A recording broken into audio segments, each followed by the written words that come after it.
eto na, nagbigay na po ng mga komento ang ilan sa mga kilalang personalidad. Kabilang na nga po dito si Senador Bato de la Rosa patungkol sa pagkatanggal bilang PNP chief ni itong si General Torre. Di ba? Almost 3 months, tinanggal ka na bilang PNP chief. Aray ko! Eto mga kababayan, hindi lamang po si Senador Bato de la Rosa, marami pa po ilan sa mga kilalang personalidad ang nagbigay po ng kanilang mga pahayag patungkol sa pagkatanggal nga ni General Torre. Pero si Senador Bato, ayon sa kanya, naawa siya. Babasahin natin maya-maya. And isa pa mga kababayan, mayroon na po. Isipin mo pagkatanggal sa kanya, talagang mayroon ka agad ipinalit. Okay? So yan sa mga pag-uusapan po natin. Pero dito muna tayo sa naging pahayag ni Senador Bato de la Rosa. Although kilala natin itong si Senador Bato na talagang pro-Duterte ito. Noon pa man, talagang sulit digong talaga ito. Mga kababayan, ito po ang naging pahayag ni Senador Bato de la Rosa tungkol nga po dito sa pagkatanggal ni PNP Chief General Torre. Sabi niya, galit ako sa ginawa ni Torre. Diba? Yan ang sinabi po ni Senador Bato. At kay Pastor Apollo Kibuloy at kay ex-President Duterte, ngayon naaawa ako sa kanya. Diba? Isipin niya, ulitin natin. Galit ako sa ginawa ni Torre kay Pastor Kibuloy at kay ex-President Duterte. Pero ngayon, naaawa ako sa kanya. Aray ko! And alam nyo, itong si Bato de la Rosa, alam niya kasi yung feeling na yung nararanasan ni PNP Chief Torre ngayon, ni former PNP Chief Torre, dahil nga dating PNP Chief itong si itong si Bato de la Rosa Doon ayun po mga kababayan, sa balita po dito sa News 5, galit ako pero naaawa ako sa kanya. Aminado si Senador Bato de la Rosa na galit pa rin siya kay General Nicolas Torre III dahil sa papel nito sa pag-aresto kay Pastor Kibuloy at dating Pangulong Rodrigo Duterte. Sa kabila nito, naawa rin daw ang senador kay Torre matapos itong masibak bilang PNP chief. Naku, sakit nun. Masatandang nagsilbi ring PNP chief si De la Rosa sa ilalim ng administrasyong Duterte. Ito na mga kababayan ang sinasabi sa hula Kung gaano, gaya ng sinabi ko, kung gaano kabilis yung pagkatalaga sa kanya, from 1 star to 4 star, ganun din kabilis mga kababayan. Yung naging niya, yung pagkatanggal niya bilang PNP chief. Alam niyo, ako man din, naawa man din ako. Slightly naawa rin ako. Kasi mga kababayan ko, di ba, kita natin papaano yan siya talagang biglang sumabog yung pangalan niya gumanon yung pangalan niya Sipin mo ba naman galing ka sa 1 star. Tapos, naging mission mo lang, yung pag-aresto kay Pastor Kibuloy and pagdala doon sa dahig, itong maipadala sa dahig si former President Rodrigo Duterte. Tapos, from 1 star to 4 star, PNP chief. Grabe ang bilis, Ito pa mga kababayan, meron pa dito. Meron din ditong pahayag sa isahin natin ito. May pahayag din po dito si Jinggoy Estrada. Ito na si Jinggoy. Alam nyo naman mga kababayan, noon pa talagang medyo iba yung tabas ng bibig ni Jinggoy Estrada dito kay kay PNP Chief Torre. Diba? Naalala nyo po na nagkaroon po ng pagdinig patungkol doon sa pag-aresto kay former President Duterte na pinamunuan nga ni Senador Amy Marcos. Okay?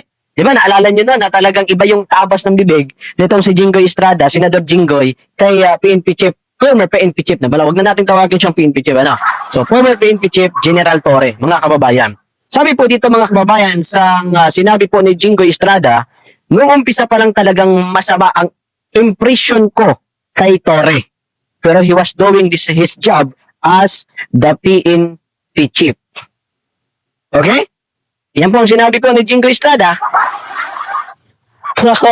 Ano po dito mga kababayan sa report sa News 5, aminado si Jinggoy Estrada na hindi niya nagustuhan noon ang asta ni Police General Torre III. Pero nagbago rin ito kalaunan. Nakita niyo na nung nagkaroon po ng hearing mga kababayan. Sa kabila nito, tiwala ang senador na para sa interes ng taong bayan, ang desisyon ni Bongbong Marcos, ni President Bongbong Marcos, na tanggalin si Torre bilang PNP chief, mga kababayan. Nako! Alam naman po natin kung paano ho nato ba ang mga Marcos loyalists, ang mga dilawan, nung itinalaga po bilang bagong PNP chief noon, mga kababayan na ngayon ay former PNP chief General Torre, paano sila natuwa? Nakita nyo naman, di ba? May mga ilan pa nga po sa mga netizen na nagkomento na ayon sa kanila na balik daw di umano ang tiwala ng sambayanang Pilipino simulat ng maging PNP chief itong si General Torre. Yan po sa PNP. Bumalik daw ang tiwala, mga kababayan.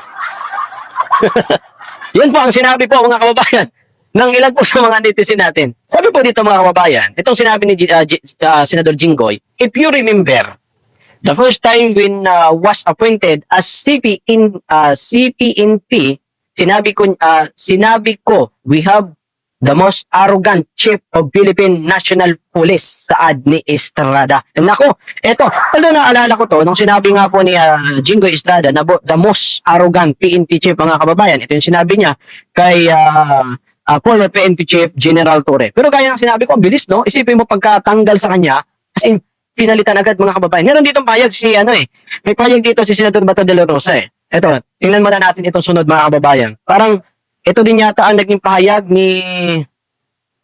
Ay, ito pala. Wait lang. Ito, panoorin natin ito muna bago tayo mag-proceed doon sa ilan pa sa mga kilalang personalidad na nagbigay po ng pahayag patungkol dito sa pagkatanggal ni former PNP Chief General Torre. Mga kababayan, pinalitan po siya ni Police Lieutenant General Jose Melencio Nartates. Although, marami nagsasabi na dapat naman daw talaga ito. Pero yun lang naman po ay ilan po. Siyempre, malayang bansa po tayo. Karapatan po ng bawat individual na magkaroon po o magbigay ng kanilang pahayag patungkol po sa mga nangyayari sa ating bansa. Okay. Ito po, mga kababayan, gaya ng sinabi ko, pagkatanggal niya, ito po, August 26, bago lamang po ito, ngayong oras lang, and pinalitan po siya ni Police Lieutenant General Jose Melencio Nartates, nanumpa na bilang bagong PNP chief. Diba? Ito po, panoorin po natin. Ayan, nanumpa na. Jose Melencio Nartates Jr. na tinalaga sa katungkulan bilang may talaga sa katungkulan bilang Officer in Charge, Philippine National Police. Ay hindi na naman natutuparin ko ng buong husay at katapat. Natutuparin ko ng buong husay at katapatan. Sa abot ng aking mga kaya. Sa abot ng aking mga kaya. Ang mga ang lagapinin, ang langing doktrini, ang aking bagong katungkulan. Ng aking bagong katungkulan. Alin sa bayan ito ay nangangako ko sa ngalan ng Republika ng Pilipinas. Sa ngalan ng Republika ng Pilipinas. Na aking itataguyod at ipagtatanggol. Ng saligang tas. Tunay na mananalig at tuloy pa ako dito. Nasusunod ko ang alod dutin at alod ng turin. Mga kautusang legal. Mga dekretong pinahiral. Na mga sadyang dinagdag. May kapangyarihan. Sa ilalim ng Republika ng Pilipinas. Susa kong papalikapin ito. Ang mga panunod nito. Nawala ka na ng pasubali. O kayang Diyos. Sa nawa ng Diyos. So ayan po, mga kababayan, nanumpa na po itong si Police Lieutenant, mga kababayan, Jose Melencio Nartates bilang bagong PNP chief. Ayan po, ayan na yung naging report natin po, mga kababayan. And ilan pa po dito sa mga kilalang personalidad ay nagbigay din po ng kanilang mga pahayag. No? Gaya ng sinabi ko, alam ko po na malungkot din po ang mga pinagdadaanan ngayon. Although ako man personally, kahit na noon, siyempre, galit tayo, gawa nga ng sabi nga ako, marami po sa mga abogado nagsasabi na illegal talaga yung ginawa nila kay dating Pangulong Rodrigo Duterte, which is gaya nga po ng sinabi ho natin, ilan din po sa mga kilalang abogado na talagang against the law yun, no? Dahil unang-una, talagang nagbitaw na tayo bilang membro ng ICC way back 2019. Pangalawa, hindi po dinala sa local court itong si Pangulong Rodrigo Duterte. No? So ganun yung sa pamumuno naman yun ni former PNP Chief General Torre. Kaya nga po nangyari po yun kay former President Duterte. Ngayon, mga kababayan, talakayin muna natin ito. Isa din po sa mga kilalang personalidad na nagbigay po ng kanyang pahayag patungkol nga po dito sa pagka-aristo tuloy, unsa mga tropang Bisaya. Okay. Patungkol po dito, mga kababayan, sa pagkatanggal po ni PNP Chief General Torre. Okay, ito po. Meron po ditong pahayag. Ito naman may pahayag dito si Laila de Lima, Representative Laila de Lima. Ang sinabi niya po dito, mga kababayan, the bitter have a good reason in doing that to a very popular, mas appreciated and high-performing PNP chief. Naku, grabe ka naman. Nasaan kayang utak nito ba, mga kababayan? No? High-performing PNP chief. Aray ko. Alam mo to, mga to, dapat mga kababayan, huwag niyong kalimutan, kabayan, ha. Although, may news about dito sa pagkatanggal niya nga bilang PNP chief. Pero, wag natin kakalimutan yung billion, trillion ho ng mga palpak po ng mga flood control ha. Huwag nating kalimutan ha. Baka malilihis ho tayo. Ito ho. Itong mga to maingay ito pagkapatungkol po to attack sa mga Duterte. Pero kapag pinag-uusapan po natin, marami po diyan maiingay attack Duterte. Pero pag pinag-uusapan yung ibang mga korupsyon, tahimik po sila. Marami nga po diyan mga universidad na talking about the 125 confidential fund ni Vice President Sara Duterte, ang ingay ho nila. But pag pinag-uusapan po natin trillion, according to report mga kababayan, according to President Bongbong Marcos, from 2022 after 2024, mayroon po tayong nasa 500 billion plus.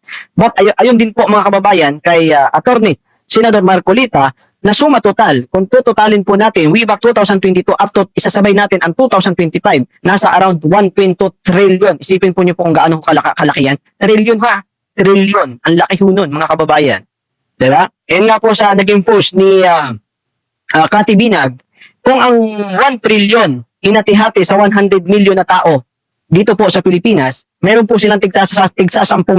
But before that mga kababayan, ito po, basahin po muna din natin ito, ang naging pahayag po ni Senador Amy Marcos. Matatandaan natin, Senador Amy Marcos, ito yung naging namuno doon sa pagdinig, patungkol nga po doon sa pagdala kay Pangulong Duterte. Ang naging reaksyon naman po, nitong si Amy Marcos, mga kababayan, ito ha, ano natin, para at least makita po ninyo.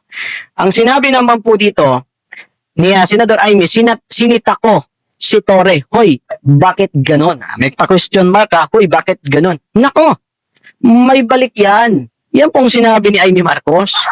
Magdahan-dahan ka. Yan ang sinasabi, mga kababayan eh. Oh, sabi ni Amy Marcos, sinita ko si Torre. Hoy, bakit ganon? May balik yan. Dahan-dahan ka. Aray ko.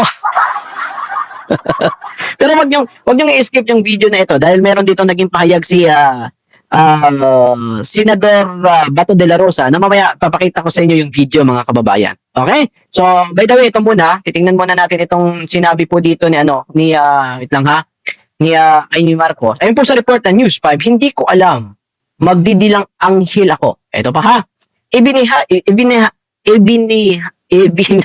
bulol ng taon tayo. Bininihagi ni Senador Amy Marcos na umalma siya kay General Nicolas Torre III nang mapag-alaman ang tungkol sa nagpagdimot noon kina Lieutenant General Jose Melencio Nartates Jr.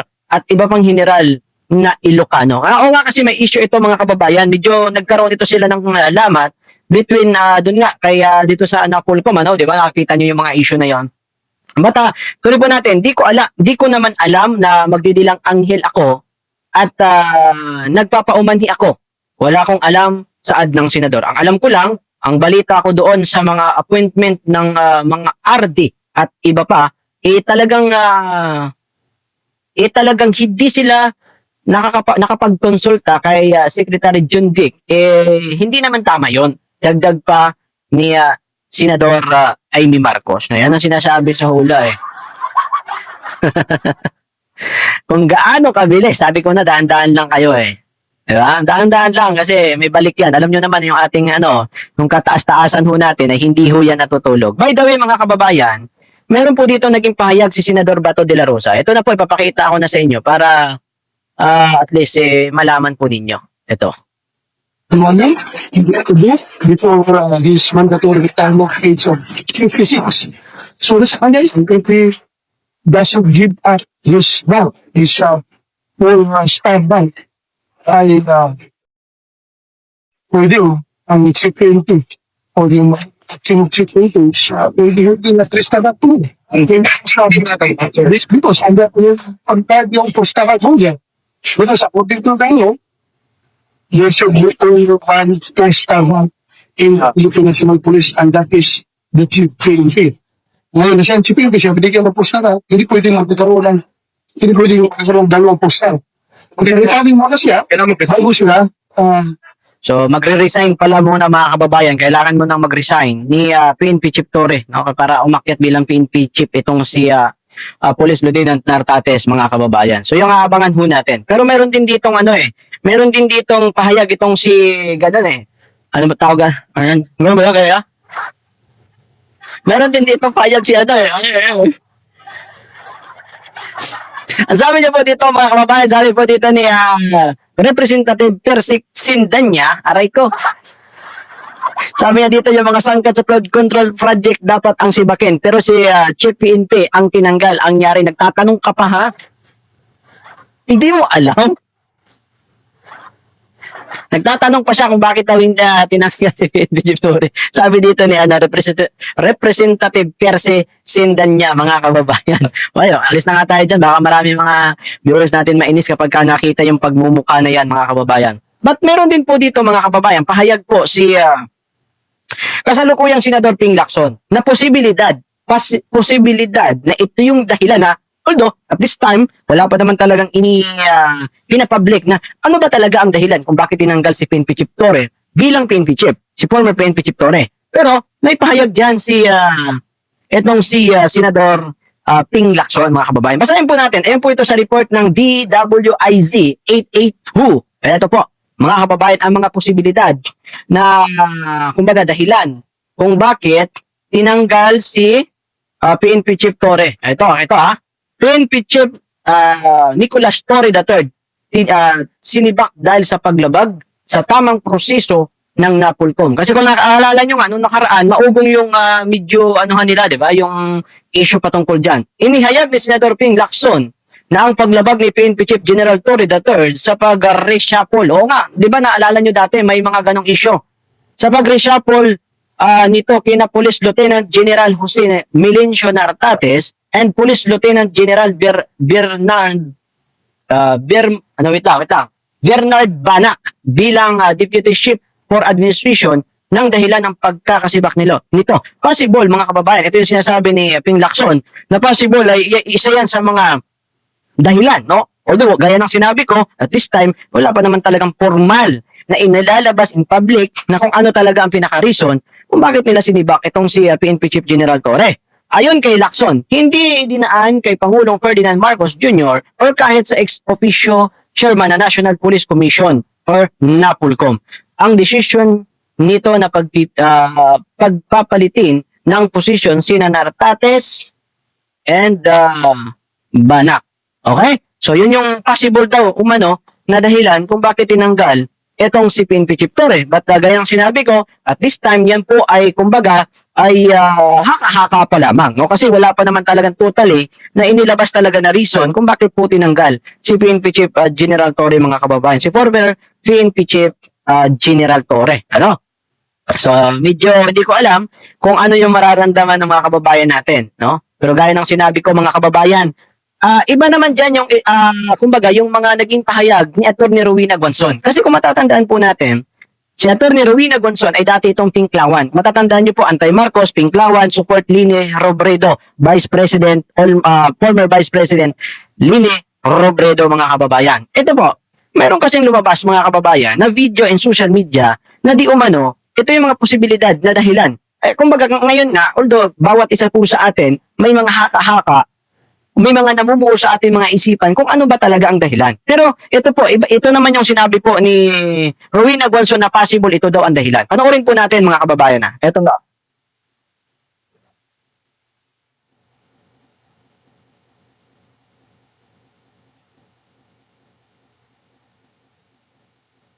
Parang, sabi kasi nila dito, parang nag-ask ng presidente si Torre.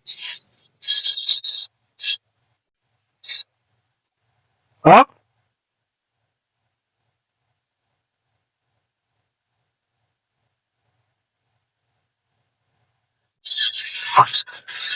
Oo nga. Tapos, ayan. Ayan, lalabas si Torre. Eto. Lalabas siya, ito.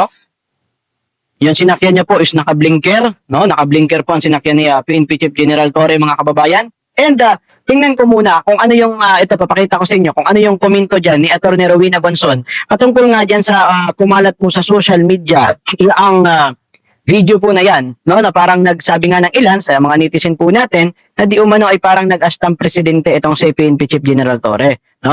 Former PNP Chief. Pero, ito yung paliwanag ni Atty. Rowena Guanzon. Meron siya ditong paliwanag eh. Nakita ko kanina yun eh. Wait lang ha. Meron siya ditong paliwanag eh. Para makita nyo po, mga kababayan. Makikita ko sa inyo. Saan na ba yun? Wait lang ha. Hanapin natin para mas accurate. Ito. Speculation mga kababayan. Ito po ang sinabi po ni Attorney Rowena Gonzon. Ito ang mga speculation po sa pagsibak. Ito. Kasi gaya ng sinabi ko, may iba-iba ho tayong speculation kung ano nga ba ang dahilan ng pagkasibak sa kanya bilang PNP chief. Number one. Itong sinabi ni Attorney Rowena Gonzon. Palpak ang 5 minutes response. Kasi nga po, matatandaan po natin, isa po yan sa mga sinabi po ni dating PNP chief General Torre. Sabi po ni Attorney Rowena Gonzon, number 1, palpak ang 5 minutes response. Sa harap pa ng presidente, umalpak at nakakahiya dahil may media. O nga, yung mga video, di ba, yung mga kumakalat na gano'n. Number 2, ito po yung number 2. Yung nagastang presidente sa haba ng convoy nung umattend ng fiesta, even Tambi is checking. Okay, number 2. Kaya na sinabi ko, yung pinakita ko sa inyo, yun. Di ba yung pinakita ko sa inyong video? Yun, mga kababayan. Ito ha. Sabi niya pa po dito, may dinagdag siya, under the law, only the president, okay? Under the law, only the president, vice president, senate president, house speaker, and chief justice are allowed to use blinker on official vehicles. Kaya na makita po natin sa video, kitang-kita naman po natin na meron nga pong nakalagay doon na blinker, no? Yung ginamit niya, di ba, pinaikutan siya, tapos pag-move ng mga nakakonvoy sa kanya, lumabas yung sinakyan ni Torre and may nakalagay po doon na blinker. Kita-kita naman po sa video mga kababayan. Number 3, na isa sa mga dahilan, possible na dahilan. Nagalit si DILG Secretary Remulla sa pag-reshuffle ni Torre sa 14 senior official ng PNP. Sabi sa report ng politiko, among those affected was Lieutenant General Jose Melencio Nartates Jr. was reassigned as head of the Area Police Command for Western Mindanao after serving as the PNP Deputy Chief for Administration, a member of the Philippine Military Academy Class of 1992. Ayun po kay Attorney Rowena Gonzon ay possible na ito isa ito sa mga naging dahilan mga kababayan. However, the National Police Commission or NAPOLCOM, chaired by DILG Secretary John Vic Remulla, nullified Torres order and instructed him to return the official to their previous office. Kumbaga, ni-reshuffle niya, then pinapabalik naman po, mga kababayan, itong ni John Vic Remulla, DILG Secretary. General Torre may be overplay his reshuffling sidelines certain interest and upside the balance of power, which did not sit well with some influential waters that is copper added. Okay? So, number 4, sa mga posibleng dahilan, mga kababayan. Mainit si Torre, masyado, since dominated ng Duterte Black ang Senate.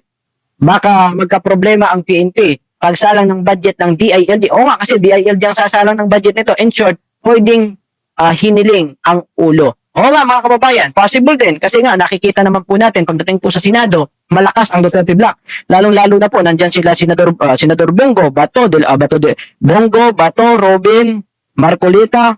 Although sinabi naman ni Marcolita, hindi siya member ng Duterte Black, but nakikita naman natin as very neutral kung ano po ang katotohanan, doon po siya. So, yan mga kababayan, speculation pa lang naman ni Atty. Rowena Gonzon sa mga posibilidad na dahilan. Kasi nga ngayon, gaya ng sinabi ko, wala pa naman talagang totally nilalabas ang Malacanang kung ano talaga ang dahilan ng pagtanggal po nila dito kay PNP Chief Torre. Marami po mga kababayan, sa ating pong mga kasamahan, no, ng mga abogado, ang nagbigay po ng nag-congratulate dito po kay kay Police Lieutenant General Jose Melencio Nartates Jr., mga kababayan. Isa po yun sa bumati po mga kababayan, si Attorney Raul Lambino. Congratulations to Police Lieutenant General Jose Melencio Nartates Jr. for this appointment as the new Chief of the Philippine National Police. Okay, tapping. Ito, inano niya sa ano. As he is fondly called by friends and colleagues, is the last member of the Philippine National Police, Tanglao Diwa, class of 1992, who will retire from the police force. Being a honorable member of the PNP 92, I am more than happy that Kating takes this job, as I am confident of his capabilities to help ensure law and order nationwide and keep our people lives and safe and sound life. Mabuhay ka, Bok Tating. Kasi nga po, di ba, isa din yan sa naging ano dyan si Atty. Raul Lambina, isa sa mga kasama din po natin na talagang sumusuporta po pagdating po sa mga Duterte, mga kababayan. Kasi alam na, hindi ako sumusuporta sa mga Duterte dahil pro Duterte po ako. No, mga kababayan. Sumusuporta po ako sa mga Duterte because nakikita natin, hindi po ako, gaya ng sinabi ko, hindi po ako loyalist ng mga Duterte. Sumusuporta po ako at nandito ako sa kanila because Duterte po, mga kababayan, ay ginagawa po nila ang kanilang trabaho. Okay? Kaya po kami nandun, kaya po kami sumusuporta. Hindi po ito usaping, eto, tingnan nyo kung gaano pagkakaiba. Marcos loyalist. Marami po akong kasama ng mga Marcos loyalist. Yung iba nga, militar pa eh. I mean, hindi na sila active militar. Marami po dyan mga Marcos loyalist na dati po silang mga men in uniform na mga kasamahan po natin at this time, no, na kung saan ay sumusuporta mga kababayan sa mga Duterte. Pero sila din po ay dating mga Marcos loyalist. Gaya po ni dati pong sundalo na kasama po natin na si Mitran. Okay, nandyan din po si dating sundalo din po, mga kababayan, si Mitran at ilan pa po sa mga kasama niya. Tapos sino pa ba yun, yung kasama din natin na isa? Basta yan po, marami pong ilan po sa mga kasundalo. Pag tinanong mo sila, sabi nila sila po ay dating mga Marcos loyalist. Pero doon po sa ama, ngunit palpak itong anak, kaya sila po ay bumitiw. Yan po ang sinabi, mga kababayan. Ito po, ito po, panoorin natin itong balita po ng UNTV, mga kababayan. Ito naman yung speculation ni Senador Ting Lacson kung bakit natanggal si PNP Chief General Torre. Sir, ano ang naging komento ni Senador Lacson kaugnay ng pagkakatanggal ni General Torre bilang Chief PNP? Ella Cumilo, si Police General Nicolas Torre III, nagpas ng kanyang otoridad bilang hepe ng Philippine National Police. Ito ang inihayag ni dating Chief PNP at ngayon Senador Panfilo Ping Lacson kasunod ng pagkakatanggal ni Torre sa pwesto. Ayon kay Senador Lacson, mag-isang pinalitan ni General Torre ang kanyang second in command sa PNP, partikular na si Police Lieutenant General Jose Melencio Nartates Jr. Paliwanag ng dating Chief PNP, may normal na proseso ang pagtatalaga at paglilipat sa pwesto ng mga miyembro ng PNP Command Group. Dumadaan niya ito sa Pangulo ng Bansa o sa ex-officio Chairman ng National Police Commission o NAPOLCOM at ng Secretary of the Interior and Local Government. Dagdag pa ni Lacson, noon ay binigyan siya ng blanket authority o pangkalahatang otoridad ni dating President Joseph Estrada. At ito ay upang patakbuhin at pangasiwaan ng PNP noong siya ay hepe pa ng pambansang pulisya. Sa kabila nito, hindi siya nagpatupad ng absolute authority o ganap na otoridad sa pagtatalaga ng mga miyembro ng command group. Gayunman, binigyan din ni Senador Ping na ang pag-aalis sa pwesto kay General Torre ay sole prerogative ng Pangulo ng Bansa. Kasabay nito, ang mahalagaan niyang punto ay ang may ayos ang pagpapalit ng command at otoridad upang hindi mahadlangan ang pangkalahatang misyon ng PNP. Partikular na dito ang pananatili ng peace and order para sa taong bayan. Sinabi rin ni Senador Erwin Tulfo na lahat ng mga opisyal na sanghay ng ehekutibo ay nagsisilbi ayon sa kaluguran ng Pangulo. Habang si Senador... Ayan na po, mga kababayan, isa po yan sa mga talagang dahilan. Ayun po kay Ping Lacson, mga kababayan. Pero kaya ng sinabi ko, medyo marami nagsasabi na parang ano to, ginamit lang, no? Hindi lang nakakadang ilan sa mga netizen po, mga kababayan. Pero ganun pa man, malungkot. Ako po ay nakikidalamhati po sa iyo, former PNP Chief General Torre. Ganun talaga ang buhay eh. Actually, according to the Bible, kung ano yung itinanim mo, yun din ang aanihin mo. Hindi pwedeng kapag ka nagtanim ka ng mangga, aani ka ng bayabas. Sabi nga, kapag nagtanim ka ng kapayas din yung aanihin mo. Okay? So, ganun talaga ang buhay, mga kababayan eh. Kaya nga, gaya ng sinabi ko, etong mga balita na ito ay hindi ito big news. Hindi po ito big deal. Once again, ito po, mga kababayan, ay kumbaga, ang epekto po nito ay slightly, lang naman. No? Wala yan masyado. Pero ang pagtuunan po natin ng pansin at this time, kahit na ano pa dyan ang maging balita sa ating bansa ay ang flood control.